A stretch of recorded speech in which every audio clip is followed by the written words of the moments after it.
6 ಜನ ಬಂದರು. 6 ಜನ ಬಂದರು. ಬಂದ್ಬಿಟ್ಟು ಯಾರ ಹತ್ರ ಹೋದ್ರು? ಪಿಪ್ಪಲಾದರ ಹತ್ರ ಹೋದ್ರು. ಅವ್ರೇನು ಹೇಳಿದರು? 1 ವರ್ಷ ಇರಿ, ಅವಾಗ ಹೇಳ್ತೇನೆ, ಗೊತ್ತಿದ್ರೆ ಹೇಳ್ತೇನೆ ಅಂತ ಹೇಳಿದ್ರು. 1 ವರ್ಷ ಕಾದು ಗೊತ್ತಿಲ್ಲ ಅನ್ಸ್ಕೊಂಡೋದ್ರೆ ಹೇಗಾಗ್ತದೆ? ಎಷ್ಟೊತ್ತು ಹಾಗೆ ಹೇಳಿದವರು ಇದ್ದಾರೆ. ನನಗೆ ಗೊತ್ತಿಲ್ಲ, ಬಾ ಬಾ ಪಾಪ ಕಾದಿದ್ದೆ, ನನಗೆ ಗೊತ್ತಿಲ್ಲ, ಬಾ ಕರ್ಕೊಂಡು ಹೋಗ್ತೇನೆ, ಜೊತೆ ಕರ್ಕೊಂಡು ಹೋಗ್ತಾರೆ ಪಾಪ ಅವರು. ಇಂಥವ್ರಿಗೆ ಗೊತ್ತಿದೆ, ಅಲ್ಲಿ ಹೋಗೋಣ ಬಾ ಅಂತ ಅವರು ಹೋಗ್ತಾರೆ. ಭಾಳ ಆಶ್ಚರ್ಯ ಅದು ಎಷ್ಟು ಪ್ರಾಮಾಣಿಕರು ಅವರು. ಅಷ್ಟೇ ಹೋಗಯ್ಯ ಬರೋದಿಲ್ಲ ಅಂತ ಗುಡ್ ಬೈ ಹೇಳಿಲ್ಲ. ಅಷ್ಟು ಕೆಲಸ ಮಾಡಿದ್ದಾನೆ ಪಾಪ ಅವನು. ಏನು ಮಾಡ್ತಾರೆ? ತಾವೇ ಜೊತೆಗೆ ಬಂದು ತಿಳಿದವರ ಹತ್ರ ಹೋಗಿ ಪ್ರಶ್ನೆ ಬೇಡಿ ಉತ್ತರ ಪಡ್ಕೊಂಡು ಬರ್ತಾರೆ. ಹಾಂ, ಅದು ಬೇರೆ. ಅದು ಒಬ್ಬರು ಎಷ್ಟು ಜನ ಇದ್ರಲ್ಲಿ? ಎಷ್ಟು ಜನ ಇದ್ರು? 9 ಇದ್ದಾರೆ. ಜಯಂತಿಯರು 9 ಜನ. ಇವ್ರು ಹಾಗಲ್ಲ, ಅವರೆಲ್ಲ ಒಬ್ಬೇ ತಂದೆ ತಾಯಿ ಮಕ್ಕಳು. ಇವ್ರು ಬೇರೆ ಬೇರೆಯವರು ಎಲ್ಲ ಕೂಡ. ಅದರಿಂದ ಅದಕ್ಕಿದ್ಗೂ ಬೇರೆ. ಎಲ್ಲರೂ ಒಳ್ಳೆಯವರು, ಅದು ಕಾಮನ್ ಅಷ್ಟೆ. ಓಂ ನಮೋ ಭಗವತೆ ತಸ್ಮೈ ಪ್ರಾಣಾದಿ ಪ್ರಭವಿಷ್ಣವೇ ಅವಂದಾನಂದ ಸಾಂದ್ರಾಯ ವಾಸುದೇವಾಯ ವೇದಸೇ. ಫಸ್ಟ್ ಪ್ರಶ್ನೆ ಏನು ಕೇಳಿದ್ರಿ ಇವರು? ತಪಸಾ ಬ್ರಹ್ಮಚರ್ಯೇಣ, ಅದೆಲ್ಲ ಮುಗಿತು. ಅಥ ಕಬಂಧಿ ಕಾತ್ಯಾಯನ ಉಪೇತ್ಯ ಪಪ್ರಚ್ಛ ಭಗವನ್ ಕುತೋಹ ವಾ ಇಮಾಹ ಪ್ರಜಾ ಪ್ರಜಾಯಂತೆ. ಈ ಎಲ್ಲ ಜನ ಯಾರಿಂದ ಹುಟ್ಟುತ್ತಾರೆ? ಉತ್ತರ ಕೊಟ್ಟರು. ತಸ್ಮೈ ಸ ಹೋವಾಚ ಪ್ರಜಾ ಕಾಮೋ ಸ ವೈ ಪ್ರಜಾಪತಿ ಸತವೋ ಅತಪ್ಯತ. ಪ್ರಜಾಪತಿ ಅಂದರೆ ಪರಮಾತ್ಮ. ಆತ ಸೃಷ್ಟಿ ಮಾಡಲಿಕ್ಕೆ ಅಂತ ಹೊರಟ. ಆಗ ಸೃಷ್ಟಿ ಆಯಿತು. ಸೃಷ್ಟಿ ಹೇಗಾಯಿತು ಅಂತ ಹೇಳ್ತಾರೆ. ಸ ಮಿಥುನ ಮುತ್ಪಾದಯತೆ. ಇವು 2 ಮಕ್ಕಳು ಹುಟ್ಟಿದ್ರು. ಮಿಥುನ ಅಂದರೆ ಟ್ವಿನ್ಸ್, ಒಂದು ಗಂಡು ಒಂದು ಹೆಣ್ಣು. ಇಬ್ಬರು ಒಂದೇ ಆದರೆ ಯಮಳರು ಅಂತ ಕರೀತಾರೆ. ಯಮಳರು ಅಂದರೆ 2 ಗಂಡು 2 ಇದಾಗಿದೆ. ಒಂದು ಗಂಡು ಒಂದು ಹೆಣ್ಣು ಮಿಥುನ ಅಂತ ಕರೀತಾರೆ. ಒಂದು ಮಿಥುನ ಹುಟ್ಟಿತು. ರಯಿಂ ಪ್ರಾಣಂಚ. ಯಾರವರು? ರಯಿ ಪ್ರಾಣ. ರಯಿ ಹೆಣ್ಣು, ಪ್ರಾಣ ಗಂಡು. ಸೃಷ್ಟಿ ಹಾಗಾಯಿತು ಹೇಳ್ತಾರೆ. ಏತೌ ಮೇ ಬಹುಧಾ ಪ್ರಜಾ ಕರಿಷ್ಯತೆ ಐತಿ. ಮುಂದೆ ಇವರು ವಂಶ ಬೆಳೆಸ್ತಾರೆ. ಇವರಿಬ್ಬರಿಂದ ಮುಂದೆ ಏನಾಗುತ್ತೆ? ವಂಶ ಬೆಳೆಯುತ್ತೆ ಅಂತ ಹೇಳಿ ಕರಿಷ್ಯತೆ ಐತಿ. ಆದಿತ್ಯೋ ವೈ ಪ್ರಾಣೋ ರೈರೇವ ಚಂದ್ರಮಾಹ. ಇಲ್ಲಿ ಪ್ರಾಣ ಅಂದರೆ ಆದಿತ್ಯ, ರೈ ಅಂದರೆ ಚಂದ್ರ. ಅಂದರೆ ಈ ಚಂದ್ರ ಬೇರೆ, ಆ ಚಂದ್ರ ಬೇರೆ, ಈ ಸೂರ್ಯ ಬೇರೆ, ಆ ಸೂರ್ಯ ಬೇರೆ.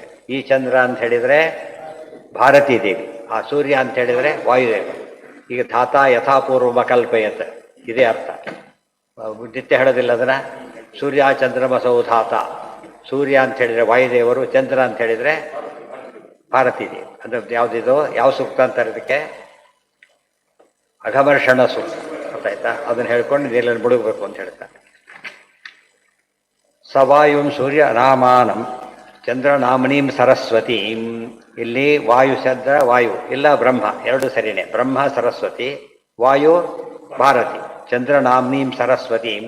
ಸೂರ್ಯ ನೋಡಿ, ವಾಯು ಅಂಥೇಳಿ ಅಲ್ಲಿ ಕರೆದ್ರು, ಬ್ರಹ್ಮ ಅನ್ನಲಿಲ್ಲ. ಸರಸ್ವತಿ ಭಾರತಿ ಅನ್ನಲಿಲ್ಲ. ಇಬ್ಬರು 2 ಹೆಸರೋದ್ರಿಂದ 2 ಬ್ರಹ್ಮ ಅಂದರೆ ಸರಸ್ವತಿ, ವಾಯು ಅಂದರೆ ಭಾರತಿ ತಗೊಳ್ಬೇಕು. ಸೂರ್ಯ ಚಂದ್ರಗತೌ ದೇವ ಸಸಜ್ಜ ಪುರುಷೋತ್ತಮ. ಅವರೊಳಗಿದ್ದು ಪರಮಾತ್ಮ ಸೃಷ್ಟಿ ಮಾಡ್ತಾ ಇದ್ದಾನೆ. ತಾವಾವಿಶ್ಯ ಸ್ವಯಂ ವಿಷ್ಣು ಸರ್ವಸೃಷ್ಟಿಂ ಕರೋತಿ ಸರ್ವಸೃಷ್ಟಿ ಕರೋತ್ಯಜ. ಅವರೊಳಗೆ ನಿಂತುಕೊಂಡು ಎಲ್ಲ ಸೃಷ್ಟಿಯನ್ನು ಪರಮಾತ್ಮ ಮಾಡ್ತಾನೆ. ರೈರ್ವಾ ಏತಸ್ಸರ್ವಂ ಯನ್ಮೂರ್ತಂ ಚ ಅಮೂರ್ತಂಚ. ಮತ್ತು ಮೂರ್ತ ಪದಾರ್ಥವೇ ಆಗಲಿ, ಅಮೂರ್ತ ಪದಾರ್ಥನೇ ಆಗಲಿ, ಯಾರಿಂದ ಸೃಷ್ಟಿಯಾಯಿತು? ಇವರಿಬ್ಬರಿಂದನೇ ಸೃಷ್ಟಿಯಾಗಿರೋ. ಅದಕ್ಕೆ ಮಾತರ್ಮೇ ಮಾತರಿಶ್ವನ್ ಪಿತರ ತೊಲಗರು ಅಂತ ಹೇಳ್ತೇವಲ್ಲ. ತಂದೆ ತಾಯಿ ಇವರೇ ಆಗಿದ್ದರಿಂದ ಅವು ಆ ಅರ್ಥದಲ್ಲೂ ಸತ್ಯ. ರೈಹಿ ಅಥ ಆದಿತ್ಯ ಉದಯನ್ ಯತ್ ಪ್ರಾಚೀಂ ದಿಶಂ ಪ್ರವಿಶತಿ ತೇನ ಪ್ರಾಚ್ಯಾನ್ ಪ್ರಾಣಾನ್ ರಶ್ಮಿಷು ಸನ್ನಿಧತ್ತೆ. ಅಥ ಆದಿತ್ಯ ಉದಯನ್, ಸೂರ್ಯ ಹುಟ್ಟುತ್ತಾನೆ. ಪ್ರಾಚೀ ಪಶ್ಚಿಮಕ್ಕೆ ಹೊಡುತ್ತಾನೆ. ಯತ್ ಪ್ರತೀತೀಂ ಯತ್ ಪ್ರತೀಚೀಂ ಯದುದೀಚೀಂ ಯತ್ ಅಧೋ ಯದೂರ್ಧ್ವಂ ಯದಂತರ ದಿಶೋ ಯತ್ಸರ್ವಂ ಪ್ರಕಾಶಯತಿ ತೇನ ಸರ್ವಾನ್ ಪ್ರಾಣಾನ್ ರಶ್ಮಿಷು ಸನ್ನಿಧತ್ತೆ. ಎಲ್ಲವೂ ಸೂರ್ಯ ಹೋಗೋದು ಪೂರ್ವದಿಂದ ಪಶ್ಚಿಮಕ್ಕೇನೆ. ಅದು ಪ್ರಕಾಶವಾದ ಎಲ್ಲ ಕಡೆ ಹೋಗುತ್ತೆ, ಮೇಲೆ ಕೆಳಗೆ ಸುತ್ತ ಮುತ್ತ ಎಲ್ಲ ಹೋಗುತ್ತೆ. ಅಮೂರ್ತಸ್ಥಃ ಸ ವಾಯುಸ್ತು ಮೂರ್ತ ಸಂಸ್ಥಾ ಸರಸ್ವತಿ. ಅಮೂರ್ತ ಪದಾರ್ಥಗಳಲ್ಲಿ ವಾಯುದೇವರಿದ್ದಾರೆ. ಮೂರ್ತ ಪದಾರ್ಥಗಳಲ್ಲಿ ಸರಸ್ವತಿ ಭಾರತೀಯರಿದ್ದಾರೆ, ಬ್ರಹ್ಮ ವಾಯುದೇವರಿದ್ದಾರೆ. ಆದಿತ್ಯಸ್ಥ ಸ ವಾಯುಸ್ತು ಪ್ರಾಣಾನಾತ್ಮನಿ ಸನ್ನಯೇತ್ ಪ್ರಾಚ್ಯ ಪ್ರಾಣಾಸ್ತಥೇಂದ್ರಾದ್ಯಾ ದಕ್ಷಿಣಾಶ್ಚ ಯಮಾದಯ. ಪೂರ್ವ ದಿಕ್ಕಿನ ಪ್ರಾಣಗಳು ಅಂದರೆ ಇಂದ್ರಾದಿಗಳು. ಅದಕ್ಕೆ ಪೂರ್ವ ದಿಕ್ಕಿನ ಯಾರಿದ್ದಾರೆ? ಇಂದ್ರ. ದಕ್ಷಿಣಾಶ್ಚ ಯಮಾದಯ, ದಕ್ಷಿಣ ದಿಕ್ಕಿಗೆ ಇರೋದು ಯಾರು? ಯಮಾದಿಗಳು. ಪ್ರತೀಚ್ಯ ವರುಣಾದ್ಯಾಸ್ತು ಪಶ್ಚಿಮದಲ್ಲಿ ವರುಣಾದಿಗಳು, ಸೋಮಾದ್ಯ ಉತ್ತರಾಸ್ತೃತ ಅವ್ರ ರಶ್ಮಿಗಳೊಂದು ಉತ್ತರಕ್ಕೆ ಹೋಗೋದೆಲ್ಲ ಏನು ಚಂದ್ರಾದಿಗಳಿರ್ತಕ್ಕಂಥದ್ದು. ಶೇಷಮಿತ್ರಾವಾಚಿನೋ ವಾಚೀನೌ ವೀಂದ್ರಕಾಮೌ ಉದಸ್ತನೌ ಸಭಾರ್ಯ ಕೋಣಪೈ ಸಾರ್ಧಂ ಚತ್ವಾರೌ ದಿಶಿ ದಿಶ್ಯಪಿ. ನಾಲ್ಕು ದಿಕ್ಕಿನಲ್ಲಿ ದೇವತೆಗಳನ್ನು ಹೇಳ್ತಾರೆ.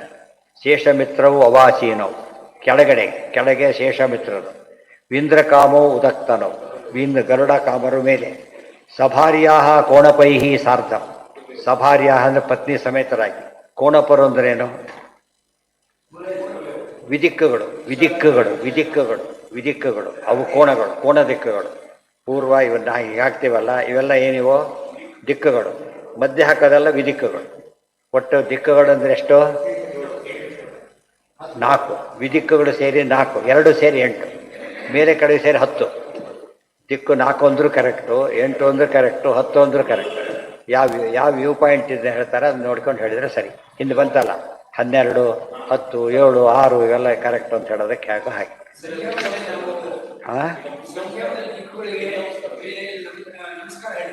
ಹೌದು, ಇದೆಲ್ಲ ಚಿಂತನೆ ಮಾಡಬೇಕು ಅವಾಗ. ಅದಕ್ಕೆ ಅದೆಲ್ಲ ಎಲ್ಲ ದೊಡ್ಡದಾಗುತ್ತೆ. ಏನು ಮಾಡಿಬಿಡ್ತಾರೆ, ಪೂರ್ವದಲ್ಲಿ ನಮಸ್ಕಾರ, ಉತ್ತರದಲ್ಲಿ ನಮಸ್ಕಾರ ಅಂತ ಹೇಳ್ಬೇಕು. ತುಂಬ ಜನ ಇದ್ದಾಗ ಒಟ್ಟಿಗೆ ನಮಸ್ಕಾರ.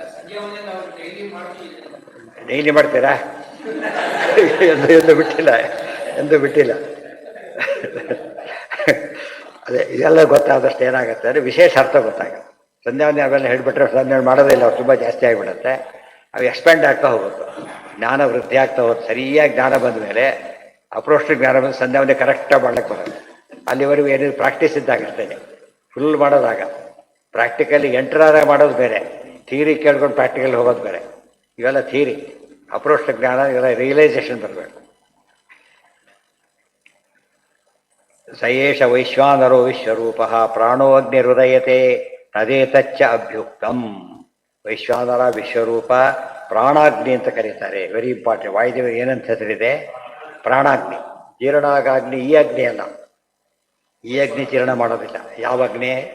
ಪ್ರಾಣಾಗ್ನಿ ಜೀರ್ಣ ಮಾಡೋದು. ವಿಶ್ವರೂಪಂ ಕರಿಣಂ ಜಾತವೇತಸಂ ಪರಾಯಣಂ ಜ್ಯೋತಿರೇಕಂ ತಪಂತಂ ಸಹಸ್ರರಶ್ಮಿ ಶತಧಾ ವರ್ತಮಾನ ಪ್ರಾಣ ಪ್ರಜಾನಾಂ ಉದಯತೇಶ ಸೂರ್ಯ. ಇಷ್ಟು ಇದೆ. ನಾಳೆ ದಿವಸ ಕಂಟಿನ್ಯೂ ಆಗಿದೆ. ನಾಳೆ ಓಂ ಸರ್ವೇಂದ್ರಿಯ ಪ್ರೇರಕೇಣ ಶ್ರೀ ಪ್ರಾಣಪತಿನೇರಿತಃ ಯತವೋಚಮಹಂ ತೇನ ಪ್ರೀಯತಾಂ ಕಮಲಾನಯಃ.